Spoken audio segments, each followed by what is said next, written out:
Now, cerebrospinal fluid is made of proteins and salts in solution. And proteins and salts in solution have a charge. When you drop them in solution, they have a negative or positive charge.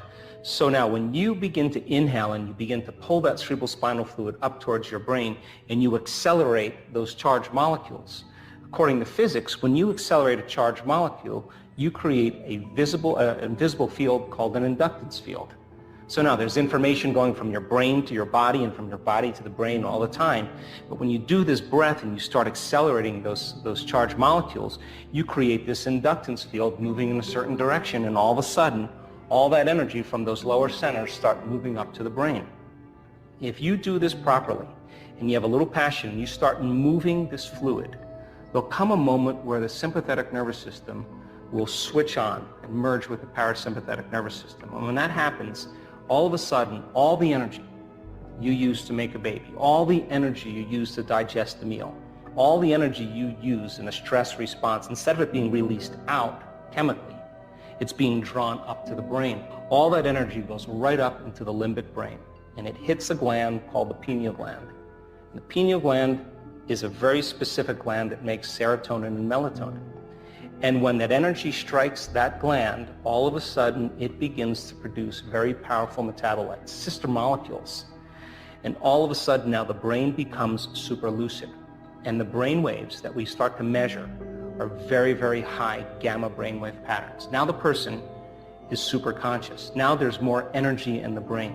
When that happens, whatever's happening between their ears becomes more real, and in a sense, they're having an orgasm in their brain. They're going into a state of ecstasy. So then you're transmuting anger, you're transmuting fear, you're transmuting guilt or suffering into pure energy. As well, too. Pain as well. And so then the liberation of that energy, all of a sudden from this center all the way to the top of the brain, begins to create a powerful polarity. Positive charge at the head and negative charge at the tail, and the body becomes like a magnet. And all of a sudden you start to produce this invisible electromagnetic field. Now the body is liberating energy. Now, once the pineal gland is signaled, it sends a direct signal to the pituitary. The pituitary begins to release two very powerful metabolites called oxytocin and vasopressin. Oxytocin signals nitric oxide. Nitric oxide causes the arteries in the heart, begins to swell, and all of a sudden you feel an incredible amount of love. Oxytocin is the love chemical. When you feel love and gratitude, all of a sudden you're in a state of receivership.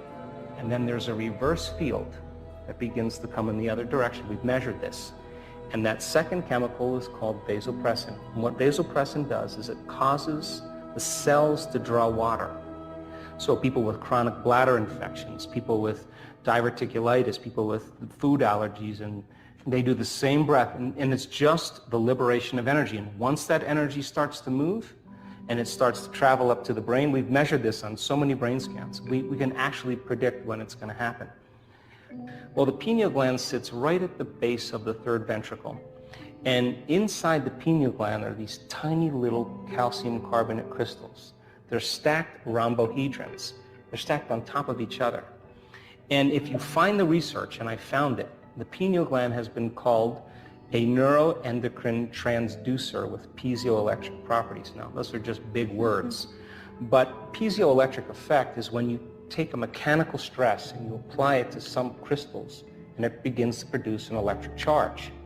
So then the act of inhaling and bringing that breath all the way to your brain with passion and squeezing those muscles, and yogis can do this really well, and holding your breath, you're exerting pressure against that pineal gland. And as you start to compress those stacked crystals, you begin to produce a piezoelectric effect. And now you're taking a mechanical stress and you're turning it into an electrical charge. Now you're electrically activating those crystals.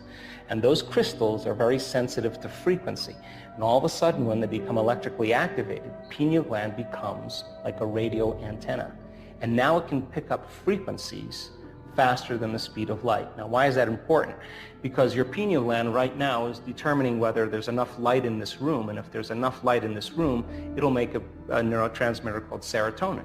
And serotonin gets your brain up and awake, and You can function with conscious awareness, but when the light diminishes and there's an inhibition of light, serotonin is transmuted into melatonin. Melatonin is the nighttime neurotransmitter. It helps us to go to sleep.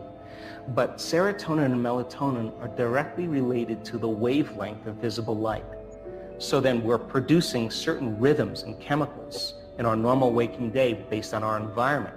But when the pineal gland becomes electrically activated, it literally begins to produce a resonant electromagnetic field. And now that begins to send a signal out, and those crystals stretch until they can't stretch anymore, and then the field reverses and it compresses those crystals, and all of a sudden you have a little antenna right up in your pineal gland.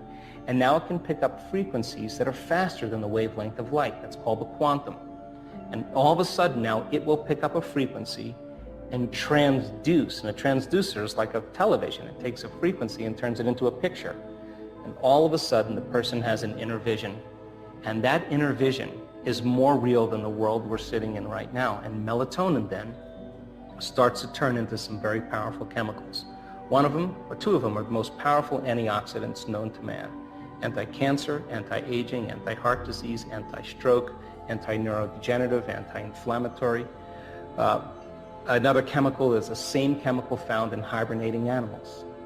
No sex drive, no appetite, no preoccupation with the outer world. The inner world starts to become more real.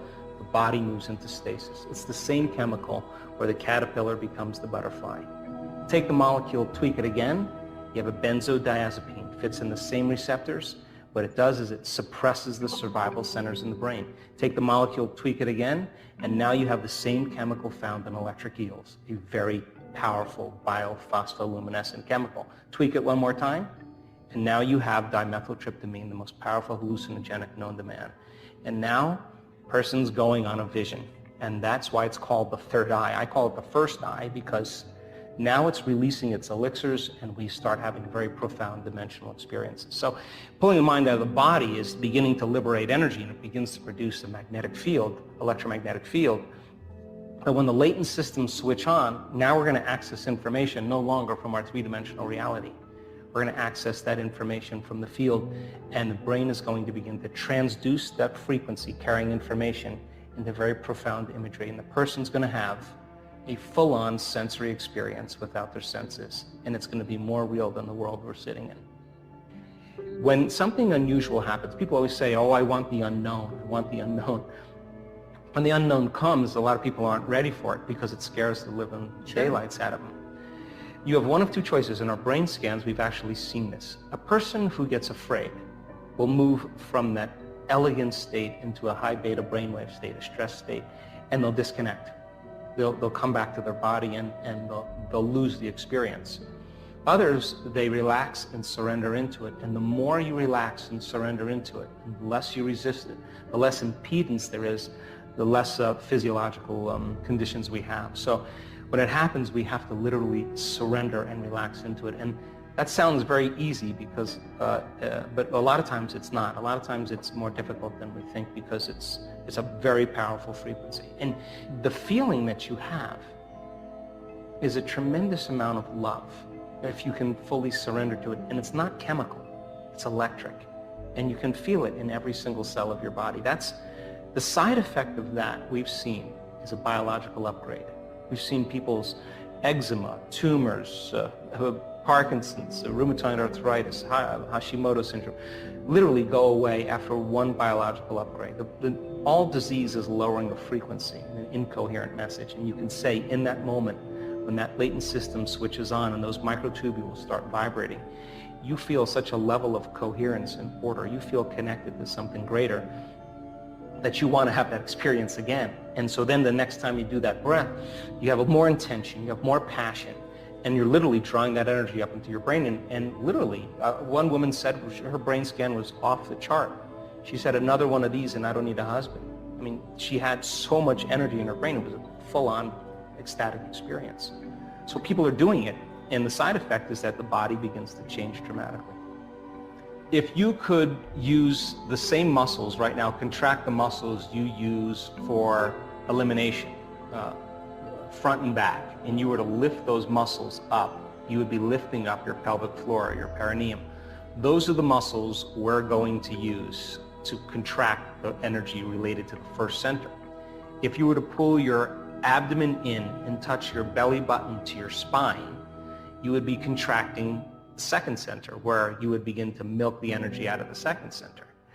If you contract your upper abdomen, now you're contracting the muscles that are related to that center. The act of inhaling through your nose while you contract those muscles, coupling those together, is the act of pulling that energy. Where do we want it to go? Right to the top of our head. So if you took your finger and you were to place it on the top of your head and work your finger now in there, and then take your finger away, if you can keep your attention there, where you place your attention is where you place your energy. So that's your target. So the idea then is to close your eyes and to inhale, and at the exact same time that you inhale, to lift those muscles up and in, and with the intention of pulling the mind out of the body and liberating energy, and pulling that energy all the way up into your brain. As you inhale, one slow, steady breath. Follow it from your perineum, through your lower abdomen, through your upper abdomen, through your chest, through your throat, through the brain, all the way to the top of your head. And when you get to the top of your head, hold your breath, and now squeeze those muscles a little bit more, and just pump that fluid up against the back of your brain, and hold it. And then you exhale, relax, and feel. Now, in the beginning, when you learn anything, you have to practice it, and it's mechanical. But as you keep practicing, it'll become more intuitive and less step by step. It'll become one motion. So the act is inhale at the same time, perineum, lower abdomen, upper abdomen. And as you inhale, you follow that breath all the way up through your chest, through your throat. Keep inhaling through your brain to the top of your head. When you get to the top of your head, you'll drop your shoulders down, straighten your spine, squeeze those muscles a little bit more. Put your attention on the top of your head and just push that fluid a little bit, compressing the crystals of the pineal gland. Hold for a few seconds and then relax and feel it in your brain. Now, I would recommend when you do this to play some music that has no lyrics but has some drums or has some music that you can interpret as the movement of energy. If the energy strikes your brain, don't be afraid of it. It's just the liberation of energy. Let it happen. Take a moment, keep your eyes closed, and do it again. I would recommend 5 minutes in the beginning and work your way up to 10. Usually people who do it properly have a very significant amount of energy in their brain. We now know that this breath creates more brain coherence. It increases the amount of energy in the brain. It activates the autonomic nervous system. And our brain scans show that it stimulates the pineal gland. And those are all the important things to have a mystical experience.